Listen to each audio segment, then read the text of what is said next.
होइन हो लाठे।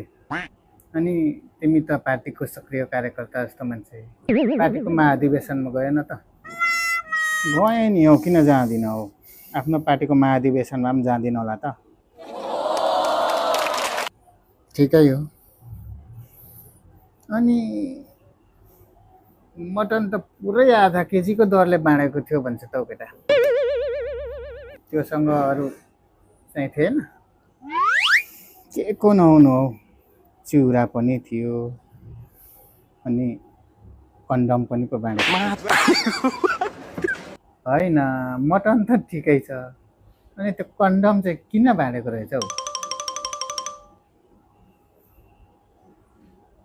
खै, आफू त सिधा मान्छे, त्यो त बुझिनँ।